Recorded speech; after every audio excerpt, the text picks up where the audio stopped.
which work so hard to serve people in the community. Tonight, we're going to meet folks from the Center for Behavioral Health and Development from Community Team Incorporated. We're going to meet fine people from the great Douglas movement and from the CDC battle. Can I get a round of applause for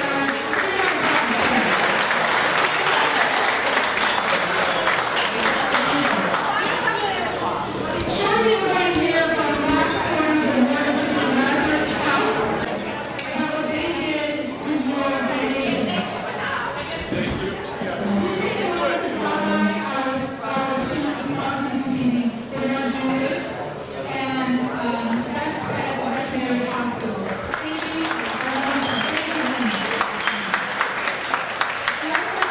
Thanks to the lovely and talented Jeanette Baugh, who's out there, and Ricky Cornwall for their help and support with the big checks, because everybody gets a big check.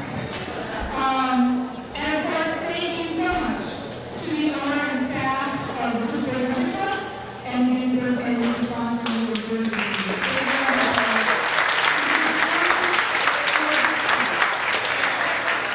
Thank you. So I'm Brian Conway, I'm one of the board members, and everyone knows Jane.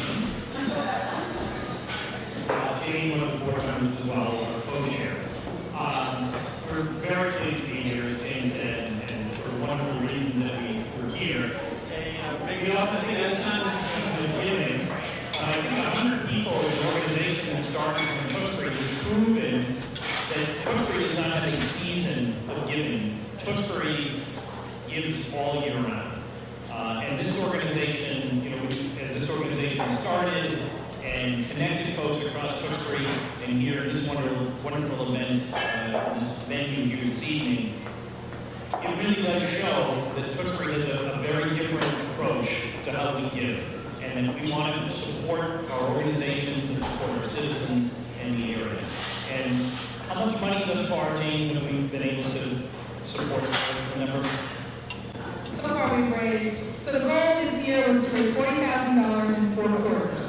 And as of our last event, we've raised $25,000. After tonight, it'll be $35,000 after 3 quarters because of the impact of additional giving that you all do. So please give generously as you can, and a round of applause for all of the recipients.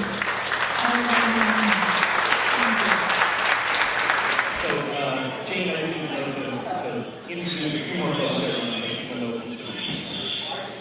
All right, one last thing. So I just want to introduce our board. I like to recognize our board every time. Lori Jerry, who is out in the hallway doing all the logistics, is our founder and our co-chair. Co-chair with her. Thank you.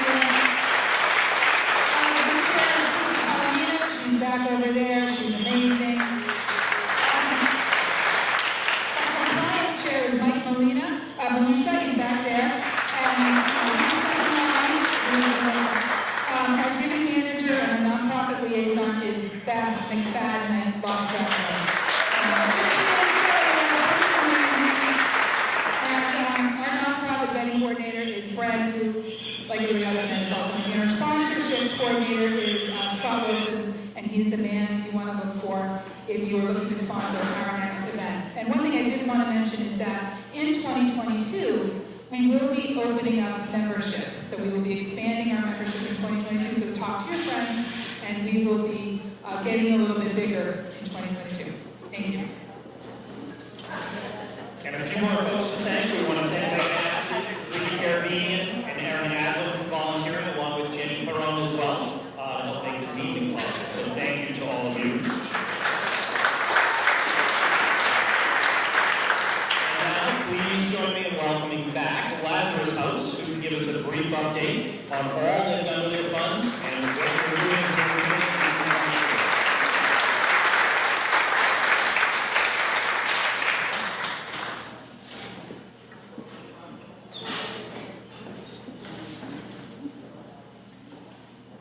Thanks everyone for having us back. We really appreciate it. This is Keith, I'm the Director of Development. My colleague Ellen Pedrosian is our Stewardship Director.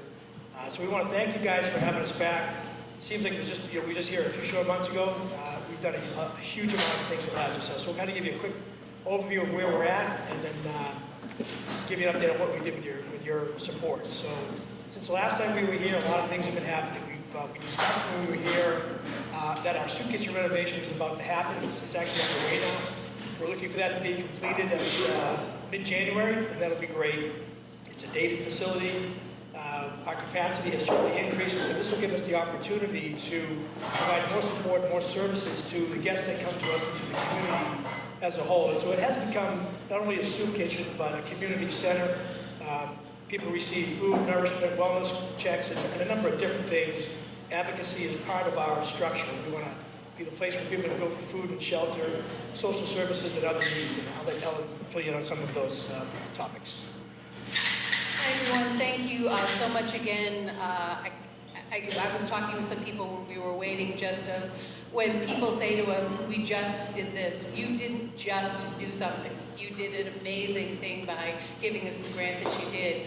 We were able to, at Thanksgiving, give out $25 market basket gift cards to over 2,000 people that came to our food pantry, which is a huge deal for someone who comes to us on a weekly basis and they're getting a bag of groceries with 8 or 10 items, but to be able to say at Thanksgiving or at Easter, here's a $25 gift card, it's like you've given someone $1 million, and part of what you gave to us was able to help do that. We also have been able to hire 2 new advocacy folks that work with us in our Capernaum Place, which is our housing facility. There's 18 condo units where families live, and one of the case managers is working on housing, so helping people to that next level where they're going to be able to get into an apartment related to lotteries when Massachusetts holds lotteries for apartments, and also an employment specialist who's helping folks to basically find jobs. Also at the shelter, we've been able to take on another person there, which again is helping our families. We're hoping to go back to pre-COVID. We only have 5 families in there right now, but we're hoping to go back to 8 families. And again, as things keep on opening up and getting better, more people get vaccinated and people are following all the COVID protocols that they can at Lazarus House, it just makes a huge difference. I always feel, being in the stewardship role, that I get to be the person who gets to spread the goodness, but it's coming from people like you, through us, back out to our guests. So we could spend hours telling you all the wonderful things, but we just want to let you know that the Tewksbury 100 people who care, you guys really, really have made a huge difference, and we thank you very much.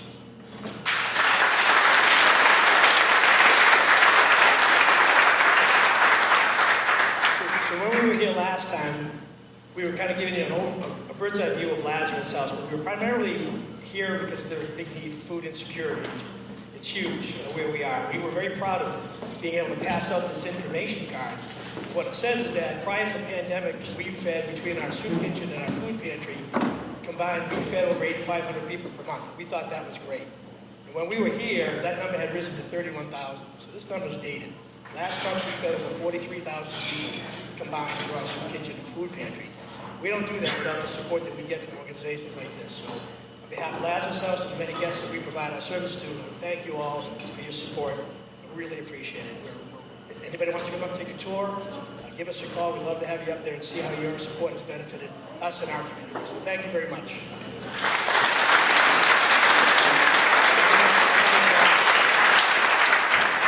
And one more thing, we are hiring. We need a grant writer and we need a database manager with Razor's Edge experience. So if you know anybody in your network, please have them reach out to us. We are desperate for some support. So again, thank you for everything.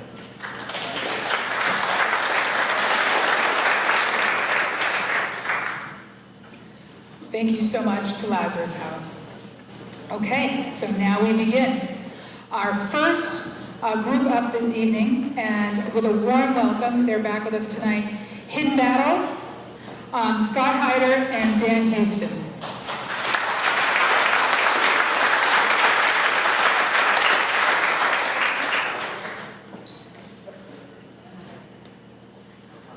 Thank you for having me back again. I'm Scott Hyder. I'm the founder and president of Hidden Battles. Hidden Battles, we are grassroots, and by saying that, we are out there every day grinding. We're the ones that are doing it. We are no brick and mortar. I run out of my kitchen. At night, I'm running out of my bedroom. Danny Houston here is a retired police officer. Danny and I have known each other for years. Danny's specialty is peer support. Danny's been doing a lot of peer support with us. I am a 10-year Army veteran. I am a retired police officer out of Westford. I founded Hidden Battles in 2017 after the loss of my brother. My brother was a corrections officer who had taken his life. He had dealt with a lot of post-traumatic stress, substance abuse, and a lot of underlying issues related to post-traumatic stress. And not to bring everybody down because suicide, it sucks, right? We have turned this tragedy into a triumph. We have helped over 1,000 people since we started in 2017. We not only help our first responders, which we classify first responders as our dispatchers, as our EMS, our fire department, our police officers, and trauma medical staff. So that's our nurses and our doctors. So we take care of them. Our programs are therapeutic. They are activity driven. We're not clinical, however, we do have a clinician on staff. We were here a couple months ago, and the generous donations that we received, although we did not win, we did win. The money that we did get just put 6 of our staff members through critical incident stress debriefing management class. That was a 3-day class. 6 of us got certified, and we're going to start to be doing critical incident debriefing for fire departments, police departments, and EMTs after a traumatic event. I'm talking fast because 5 minutes goes quick, right? But some of the programs that we do, right, because like I said, we're not a brick and mortar, we're a bunch of volunteers. We all do well. I have 2 pensions, I'm happy about that. But my wife runs the back end, she does a lot of our accounting. We are a component fund of the Greater Lowell Community Foundation. To tell you what that is, because if you guys look up on our website, it's going to bring you to them. We fall under their 501c3 because when I started this, I wanted it just to be a scholarship in my brother's name. I thought, hey, if I get $1,500 and I put somebody through a program, either a clinician or I put somebody through an academy, I think that's a win. And when we first started our programs, which I was the first person to do our programs because I was struggling with that, I'd reach out to Danny on many occasions. I'd reach out to a bunch of my Army vets on many occasions and say, I am struggling, what can I do? And they told me, get moving, you gotta do something. So I started rucking. Rucking is hiking with weight. It's a military term. From there, I said, this is really working. My mom lied to me, I'm not that unique. There's more like me, right? So what happened was, I started to get more people coming and following me, and I realized that there's a need for this. Since we started as an individual, I realized looking at my family, that my family needed help too. So we started doing stuff for couples. We started doing stuff for people's and significant others. Then we started to incorporate the family unit in. So as of right now, we have couples cooking classes. We have couples date nights. We have martini classes. We have wine tasting. We also rent out Chunky's movie theater for families. We give out free tickets. Everything we do is free for our veterans and first responders. We don't pay anything. We do Canopy Lake. We buy a bunch of tickets and we vet our people and we give them out. We have, everything. We're planning a kayak trip. We do a big giant event called 22 for the 22, where we walk 22 miles in honor of the 22 soldiers that we lose daily, which brings awareness to that. So programs like this cost a lot of money, and we don't put the stress on our veterans and first responders because we all know veterans and first responders don't make much money. And when you start to incorporate a family into something, it puts a burden of financial on them. And by us doing this and raising money and getting money for fine folks like you, we can accomplish that goal. Got anything, Dan? Yeah, with the program, we've actually created a community with veterans, law enforcement, first responders, and it's unique because they get together and meet other people that are in the same situation. So they get to share their experiences, and that's therapeutic. When you can talk to somebody that's also been there alongside you, stuff, and like Scott said, bringing in the families to makes a big difference because they're affected by all this also. So we're expanding, and we want to grow, we want to get bigger. And obviously, we all know that money makes you grow and get bigger. So, but we appreciate every little bit that we get and we work hard for it. So, but currently right now, COVID's taken a huge toll on our first responders and our veterans. Veteran suicide has gone up 15%. Like I said, 22 is a horrible number for our veterans. It's actually increased. As of right now, the statistics haven't come out for this year, but I know in 2019, more first responders died by suicide than in line of duty death. And we're trying to curb that, and I believe that we've done a good divot. We've taken a big impact of that out of our local veterans and our first responders. And I'm very happy to know that. Time, please. All done. Oh, you didn't give me the minute notice. There you go. Okay. Thank you. Trap door. All right. I wasn't looking. Sorry.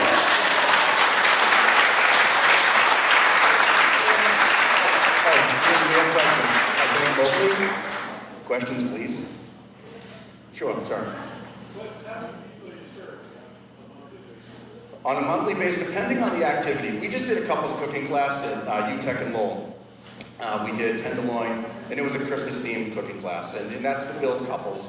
And if you don't have a couple, you don't have a significant other, you can bring a friend there to support you. That was 20 people. When we do movie night, that's 120 people. It's families of 4. And if some people have more than that, we accommodate. When we do Canopy Lake, 100 people. The kayak trip we're going to be doing, Danny, is 18 individuals. So it depends on the activity. But yeah, like I said, roughly 1,000 individuals, and that doesn't include repeats. Anyone else?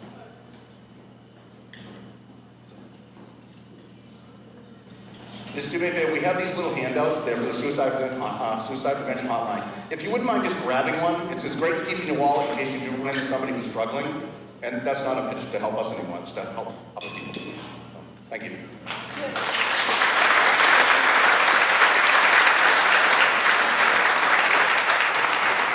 Thank you, Scott and Dan.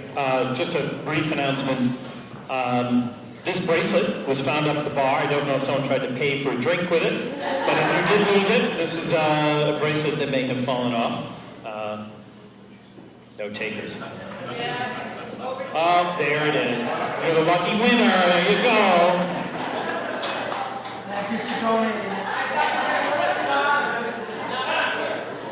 No, we were going to make you claim it. So our next presenters and next organization, the Rita O'Brien D. Center for Behavioral Health and Development, run by Community Teamwork, or CTI. And we have with us Karen Frederick, Megan Sember, and Kathy Plath.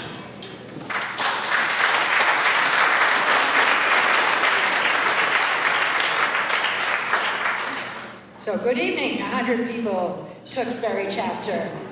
We're very grateful to be here tonight to present the Rita O'Brien D. Center for Behavioral Health. I'll tell you a little bit about Community Teamwork, and Megan will give you the specifics about the center. Community Teamwork is a community action agency and a regional housing agency serving 70 communities. But our core communities are Lowell and the 7 contiguous towns. Tewksbury has been a core community since 1965. You're represented by 2 board members who live right here in Tewksbury, and that's Marie Sweeney, who represents the public sector, and Rita O'Brien D., who represents seniors and the low-income community. Our mission is to be a catalyst for social change by leveraging our programs, our partnerships, and our collective voice to foster equity, compassion, and community engagement by creating housing, education, and economic opportunities. And I had to read it because we just changed the wording. We use our community needs assessment to find out what the community needs are. And that includes focus groups and surveys in communities. And we use our strategic plan to drive implementation of our mission. Our project is seeking funding tonight. It brings together 2 really important components. I have to make sure I get it right. The first component is to address a really critical need, and that's behavior and mental health of our Head Start and early education children and their families. You can imagine the needs have exploded during the pandemic. We're creating this center and putting together funding to sustain this critical service that will really help families move forward in this really, really difficult time. The second component is to honor, in her 90 or 91st year, the 56 consecutive years of service to community teamwork of Rita O'Brien D. A teacher, a mentor, a role model, a policy council member, and a current board member who oversees policy, finances, strategic direction, and the progress of our organization. She is an amazing woman. So Megan, tell us the details about the center, please. Excellent. Excellent. So the Rita O'Brien D Center for Behavioral Health and Development is a resource for community teamwork and providers across the community who are working with children with behavioral, emotional, and developmental challenges or may have experienced trauma. Housed within our Division of Child and Family Services, this center will be the headquarters for programs and services that will promote the healthy social-emotional development, increase children's success in school, strengthen children and families, and mitigate the adversity through trauma-informed care. We all know that mental health is an essential part of children's overall health, their physical health and their ability to succeed in school, at work, and in our societies. We also know that childhood mental health disorders affect many children and families locally and nationally. It's estimated that 13 to 20% of children living in the United States, which is up to 1 out of 5 children, experience a mental health disorder in a given year. These percentages increase annually, but are especially on the rise during the COVID-19 pandemic. National data is coming to the forefront of the negative impact of COVID-19 on children and families, with significant increases in stress, trauma, and diminished resiliency. In October 2020, 31% of parents said their child's mental or emotional health was worse than before the pandemic. The negative impacts are also felt by professionals in the early childhood education field, our essential frontline workers throughout the pandemic.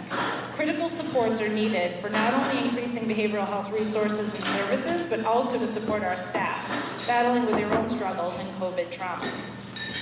In addition to this national data, mental health and counseling needs were highlighted in the CTI strategic plan and evidenced in our community needs assessment. The report notes for the second community needs assessment cycle in a row, mental health has emerged as a prominent community need.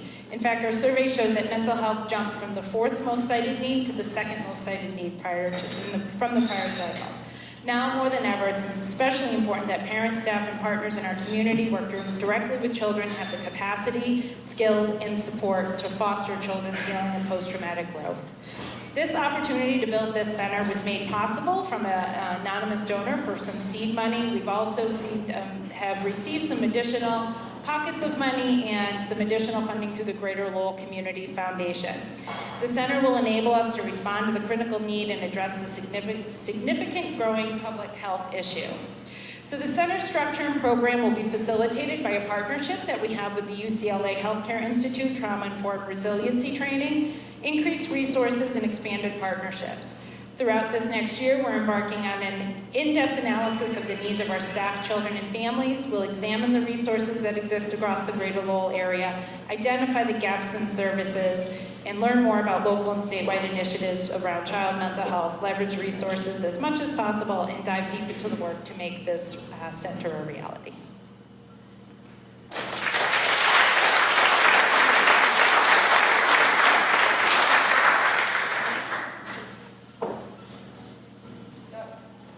Any questions for us? Yes.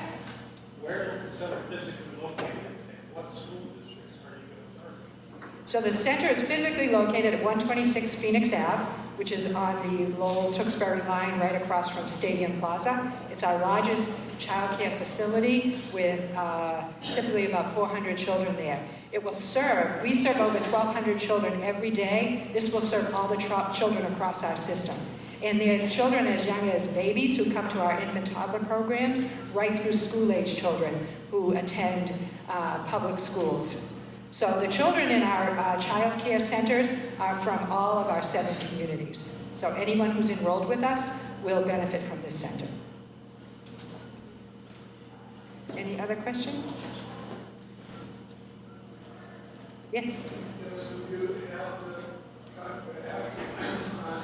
people who can handle the process. We have, during the height of the pandemic, we drastically reduced our class sizes from 20 to 10. We closed for about 2 months, but the rest of the time we remained open, and some of our providers remained open through the entire pandemic, caring for children, for families with essential workers. Currently today, and if you can find this in any national publication, there is a child care crisis across the country and certainly here in Massachusetts. As Lazarus House said, they're looking for staff. We're looking for teachers. There are fewer people going into early education and care. There are community colleges that are closing their programs. So we are looking to rebuild by doing our own training and bringing in people and training them into Zoom. People can come to us and get right through a bachelor's degree in early education at no cost to them. So we are really trying to grow our own. So I think that that's reflected in some of the trauma that people went through during COVID. We shut down classrooms, we sent people home. We certainly had COVID cases of staff and children, and that was very scary. It was very difficult, and we didn't even know what was happening at the beginning when we didn't have PPE in our sites, and had to really quickly retool and get people everything that they needed. And we did that very, very quickly. So yes, we have cut back what we're building back at this point, and we should be back at our full capacity, I'd say, within the next 6 months to a year. So. One thing that sets us aside in our early ed programs is this behavioral health component. We do have a small department already that is in practice with behavioral health specialists and child development specialists that are in those classrooms supporting those teachers day in and day out. So I think that's one thing that makes us a little bit more attractive, and we're hoping to get it out there to bring more teachers on, because the teachers can't do it alone. The supports that these children need, it really does take more than just 2 classroom teachers. It's really family development work, it's behavioral health development work, and it's our partnerships with the local public schools from across the 7 areas.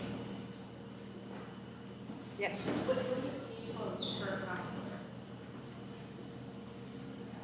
So currently, we have it broken up by priority classrooms. So what we do is we do a full assessment of all of the developmental and behavioral health needs of the children in the classroom. And we have, so then we assign our specialists to classrooms. So they have on average 3 to 4 classrooms per specialist. We have seen the number of priority classrooms double since the pandemic has hit that we have in our programs. I just want to add, we serve some of the neediest children in the area. So because of our funding, our Head Start serves the lowest income children in the community. So lots of our children come to us with behavioral issues. They come to us with open cases with the Department of Children and Families. So it is a population that often has had family trauma as well. Okay, time's up. Thank you. Thank you so much, Karen. Thank you. All right, I want to take a moment to thank Tewksbury Telemedia, who is broadcasting this on the local cable channel and also streaming it on YouTube. So we give a shout out to those folks and a round of applause for Telemedia. Great organization. Finally, we would like to welcome up this evening the folks from Great Dog Rescue New England. Bonnie will probably stay back there, the puppy, the little dog that's here. I don't know if everybody got to love on her a little bit, but she's super cute. And so we'll welcome up here Nicole Durgan, Pia Domenico, and maybe Beth as well, Beth Bailey. Beth's sticking around with Bonnie. Fantastic. Thank you so much. Warm welcome.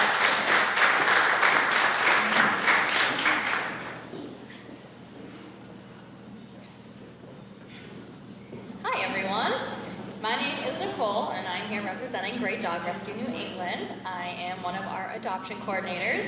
What we are is we are a nonprofit organization that strives to help all of the homeless dogs from the South and in the New England area find their forever homes. We are located in Woburn, Mass. That's where our kennel is, although all of our dogs do stay in foster homes until they are adopted. So we rely on the community to help us give these guys a place to go until they're adopted. We have nursery fosters, everything. So for the money and the funds, we would use them for a few different things. One is obviously our special little Bonnie. She needs her own set of wheels. She was paralyzed down south, we believe hit by a car and left on the side of the road, but we brought her up here. But in order to have her get around, she needs her wheels. We bring up all a bunch of dogs from the south, and unfortunately most of them do come up with heartworm. We have 4 active dogs right now that are going through their treatment, and unfortunately that is a costly treatment. It usually costs around $4,000 per dog. We do take care of it. We don't make adopters take care of it. We want to make sure all of our adopters are getting a healthy dog when they take the dog home. We also vet all of our dogs to make sure they all are healthy. Everyone is up to date on vaccines, and everybody is also spayed and neutered before they go to their forever home. What else? I'm so bad at public speaking. What was it? We have, yes, we get dogs with all kinds of medical needs, and we have 3 right now that have undiagnosed medical heart murmurs, and in order to find that out, they will need multiple vet visits, and we need the money in order to support these guys and see what's going on with them. That will be around probably $2,500 for each dog, just to see what's going on, and then if they need long-term medical attention as well, depending on what it is. So, yeah.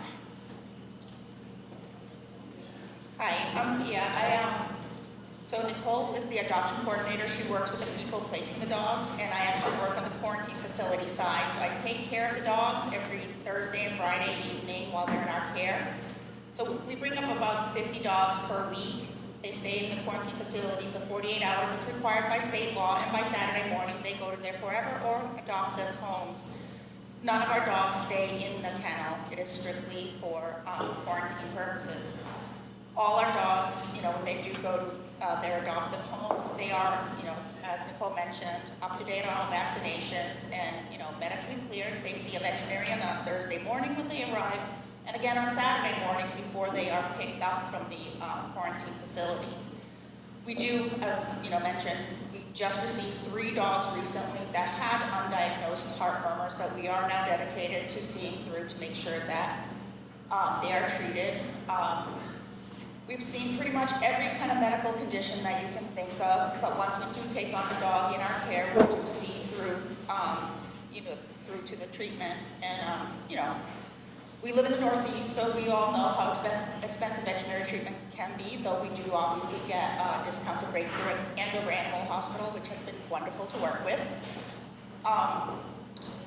I currently have a foster dog at my house who just went through the heartworm treatment, and it's a 90-day treatment, 30 days of doxycycline, and then two different veterinary visits. One's overnight for an injection and 30 days of crate rest, and the second visit is 2 nights with another 30 days of crate rest.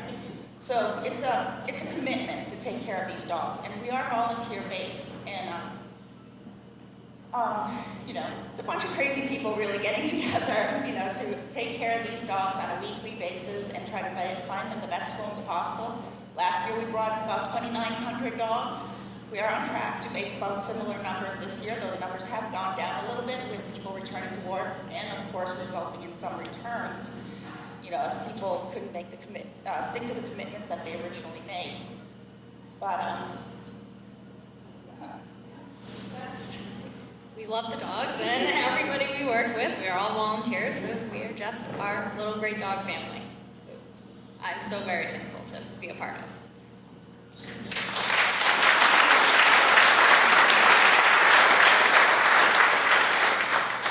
Questions? How long is the average stay in the foster home?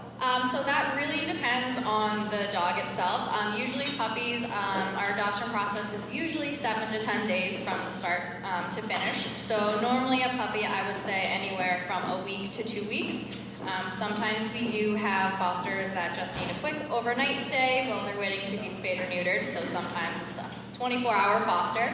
Of course, sometimes we do have dogs that may be harder to place, like Miss Bonnie. She's been in her amazing foster home for 2 months now. So it really does depend on the dog.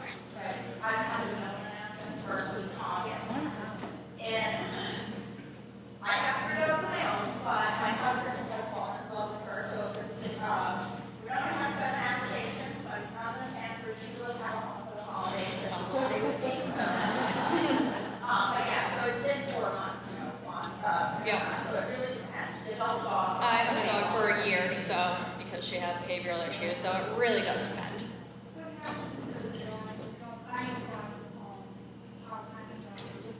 Well, we always find them foster homes, so we never have to worry about that. We have the best foster group ever. There's always someone willing.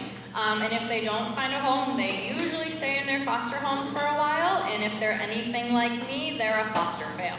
And they end up just staying right where they were meant to be in the beginning. It's just a longer way to get there. There is no exploration, there is no like if a dog has been placed in a year that, anything would happen to the dog. Once you take in a dog, you're committed to caring for that dog until that dog is placed. Yep. And there are factors too. They return the dog, we're always going to take our dogs back. For their life. Yes. How do dogs get connected to you? Where are they from? So we work with a handful of different Southern rescues that we've worked with for years now. When they get the dog down south, whether they're found, they're pulled from the pound, they are sent to us. We get their intake and we take them on. They normally stay down south until they are adopted. Once they do have a home, that's when we do transport them up there. But we have a network of Southern fosters that we work with on the daily basis. So South and Puerto Rico, we are currently not bringing in a lot of dogs from Puerto Rico. Pre-pandemic, we have a network in Puerto Rico, Tennessee, Mississippi, Alabama, Georgia. Yes? Are there more abandoned dogs down south than up north? Yes. So down south, they don't practice spay and neuter as all we do up here. We have had many initiatives into a spay and neuter program throughout the Northeast, but down south, they unfortunately don't agree or don't follow along with it, so that is why there are so many dogs. If the dog accidentally gets pregnant, they're normally just kind of kicked to the curb and left to fend for themselves, and that's when they wind up in our care. just so you know, we do take those pregnant moms to our nursery programs. We bring the pregnant dogs here so that they can actually give birth here and have the puppies, and then they all go up for adoption. If the dog actually has the puppies down south, then we're actually stuck waiting until the puppies are 8 weeks before we can transport them.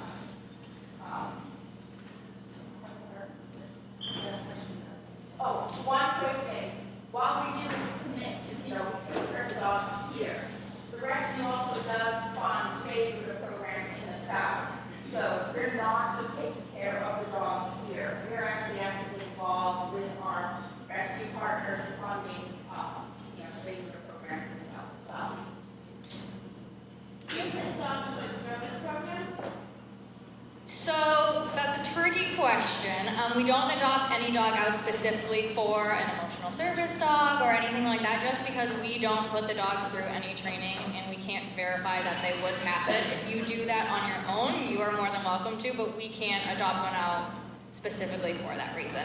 But we do have a few dogs that have gone to Yeah, there's a training. So they have gone, but not specifically because we have sent them to the days. Thank you all so much.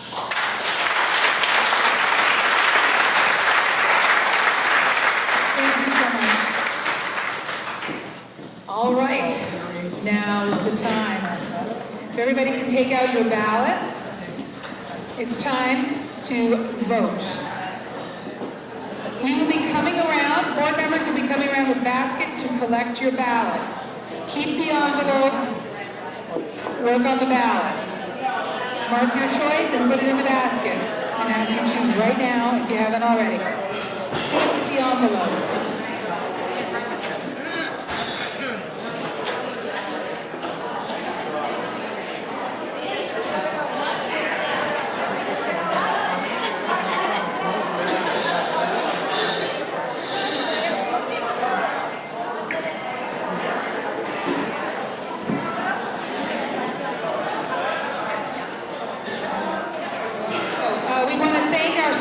Once again this evening, sorry, I just faked you right out, Brent. That's okay. I'm sorry, yes?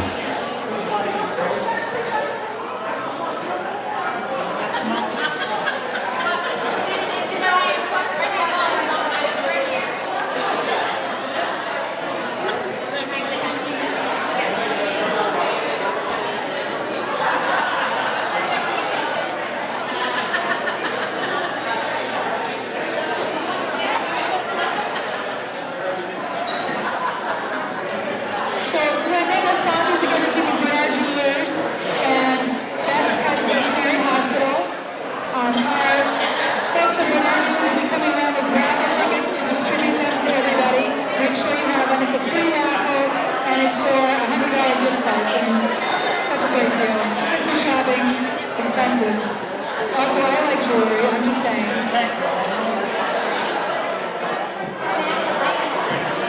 And once we announce tonight's winning charity, we want to make sure we write our checks immediately afterwards. And if you are paying online, you can just indicate that on your envelope. And if you have your phones out, you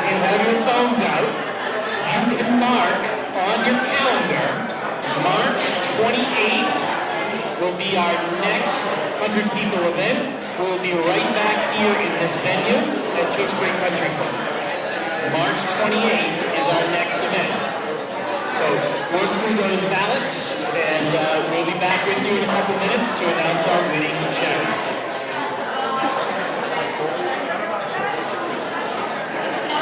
I just wanted to remind everybody that our winning organization will win $10,000 from our donations this evening, but our runners-up will receive $250 each from our generous sponsors tonight. So it helps us make great differences all over the Merrimack Valley. Thank you.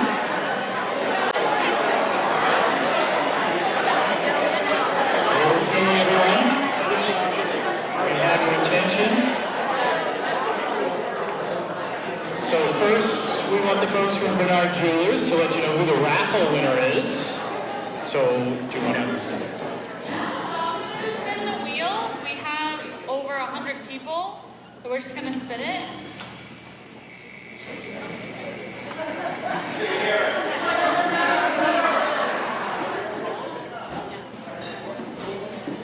$115. Who's got 115?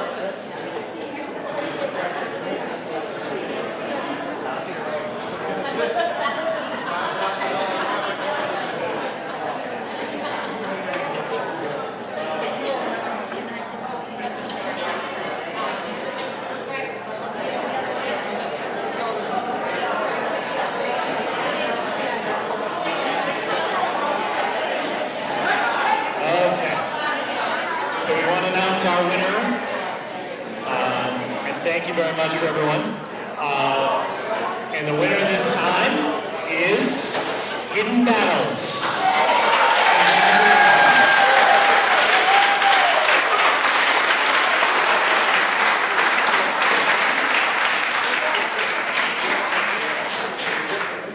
Congratulations. Congratulations.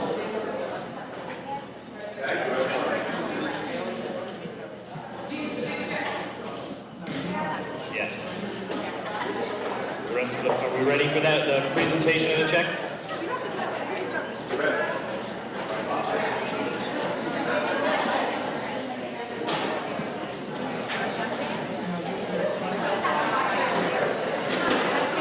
So while we're waiting, we're going to do our check presentation. Please make out your check for $100 to Hidden Battles and put it in your envelope. If you would like to make additional donations, you can use the small manila envelopes on your table to make donations to the other two organizations as you wish of any amount. Thank you very much. Can we call the board members up, please? Who's still here? Chrissy, come on up. Get you. Where's Beth? Beth, come on up. Take a quick picture.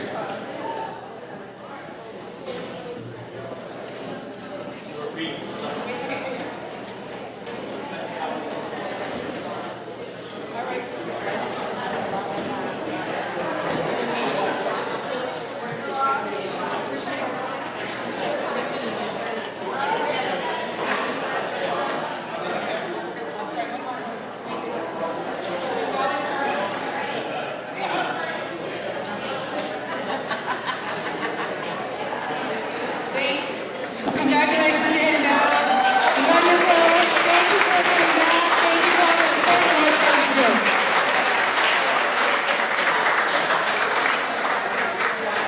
Thank you so much.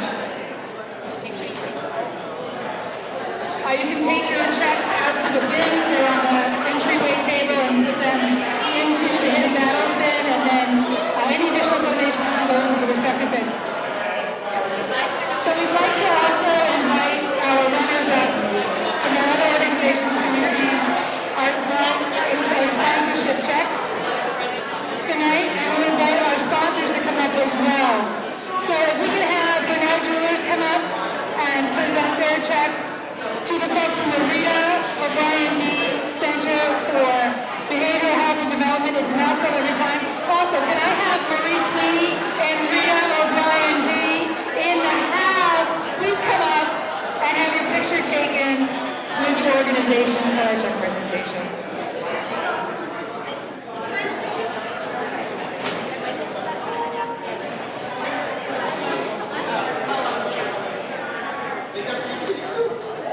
Thank you.